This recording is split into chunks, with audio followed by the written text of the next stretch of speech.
Good morning! So for today's video, ang pag-uusapan natin is bakit ayaw mag-start ng auto mo. Let's go!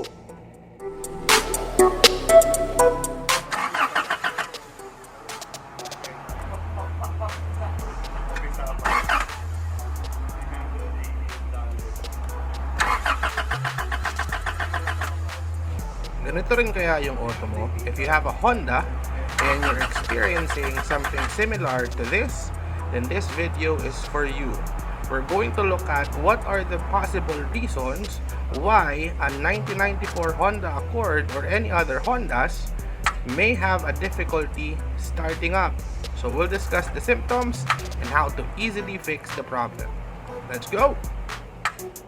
Alright, so nakita na natin yung isa sa mga symptoms ng sasakyan ko. It's a very common problem for a lot of 90s Honda vehicles such as my car, right? And that problem is typically called a crank no start problem. So it means that when you try to start the engine, makikita mo naman na o maririnig mo naman na umiikot yung starter mo pero hindi tumutuloy yung pag-start ng buong makina. Apart from that, we've also observed a lot of other symptoms doon sa sasakyan na yun. And we're gonna talk about that today. And if you have the same symptom or if you have the same signs, then most likely this video is perfect for you. So nood ka lang and baka matulungan natin yung sasakyan mo today. Alright, so here are other symptoms to look out for. Tulad nung nakita natin kanina, hard starting. It cranks but it doesn't start. Number 2, intermittent starting. Sometimes it starts, sometimes hindi. Number 3, it starts but it dies immediately right after. O parang pagka-start niya, nalulunod ka agad siya. And another symptom that I've seen is when you go to the dashboard and try to start the car, ayan, naka-on lang yung check engine light. So those are the most common symptoms that I've seen so far. When diagnosing a crank no start engine, you have to remember na may tatlong critical items na dapat meron ng kotse mo. Number 1, there should be power. Number 2, there should be ignition or spark. And number 3, there should be gas. So always make sure to check all of those 3 in order for your engine to start. So, pwede na natin i-inspect yung sasakyan. First thing, you have to go to your battery and verify if the connectors are secure. Kasi kung hindi, power is going to be out. Second, double check if your spark plugs are still working. And lastly, on your fuel rail, make sure that fuel is being pumped out when your switch, your ignition is on the ACC switch. If you want to check if your fuel pump is working and there's pressure, the easiest way is for you to loosen the nut or the bolt on the fuel rail. It's a size 12mm bolt. Luwagan mo lang siya ng konti and then put your ignition on the ACC switch, and kung may lumabas na gasolina dyan, it means that your fuel pump is working. Now, what if kung na-check mo na lahat ng dapat mong i-check? So, the battery checks out, it's new o alam mo na mahigpit yung connectors ng battery mo. You've also double-checked your spark plugs. Alam mo na maayos yung spark plugs mo and there's spark in the car. The third one is the fuel pump is working and it's giving you the right amount of gas to start up the car pero ayaw pa rin. So there's one last thing that typically goes bad for Honda vehicles such as my vehicle that we sometimes neglect to check, and that is the main relay assay. So let's go ahead and verify saan ba makikita yung main relay assay for a 1994 Honda Accord.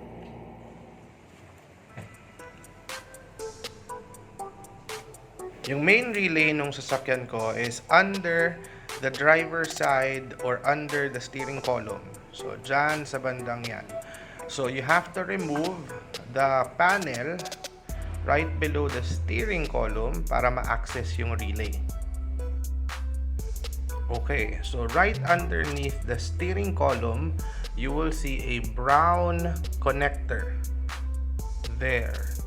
that is your main relay assay for a 1994 Honda Accord. Pwede mo na siyang tanggalin. So sa ibang mga sasakyan naman like Honda Civics, usually you can see it on the passenger side right inside the glove compartment. Now, kung hindi ka naman sigurado kung nasaan yung main relay ng sasakyan mo, you can always search online. There's tons of information that you can find para mahanap mo kung yung location ng main relay mo. Okay, once removed, this is how the main relay assay looks like. So it's a 12-volt main relay assay. It's very important to double check this part kasi napakalaki ng role ng relay na ito.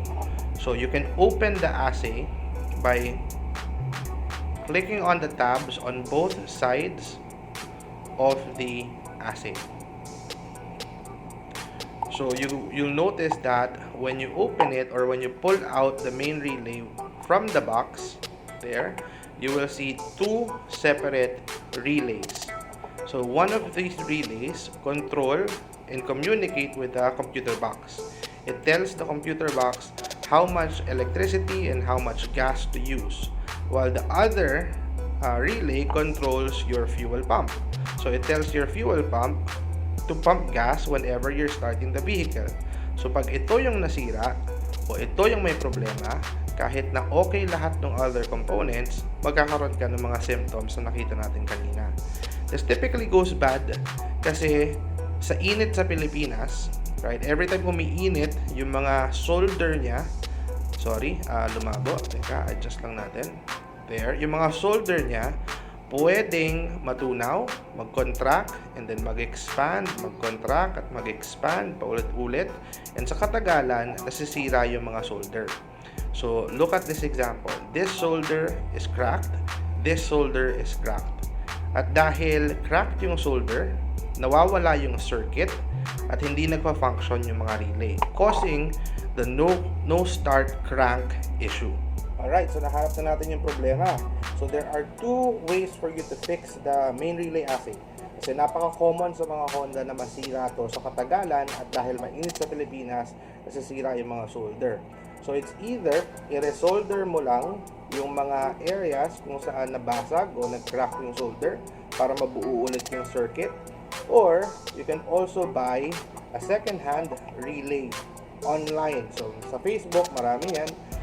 Sa marketplace, sa mga auto shops, this costs around 500 to 800 pesos depende sa brand and depende rin sa type ng relay na kailangan ng auto mo.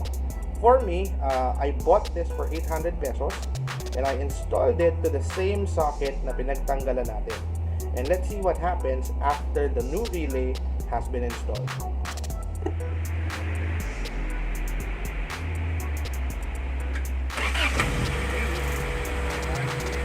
Yeah, boy. Alright, with the new relay installed, nakakapag-usap na yung computer box at yung relay na bibigyan na ng tamang spark at power at gas yung sasakyan. Papansin din natin na kapag sinastart natin yung sasakyan, nawala na yung check engine light. Alright. So dyan nagtatapos yung video natin for today. I hope I was able to help you fix your crank no start issue. Again, before you bring your car to a mechanic and spend so much money, double check the critical items first. Start with the simple things and you'll be surprised na napakadali lang palang DIY fix ng mga sasakyan ninyo. Until the next DIY, if you enjoyed the video, please like, please subscribe to my channel so we can continue uploading DIY videos in the future. Thank you guys!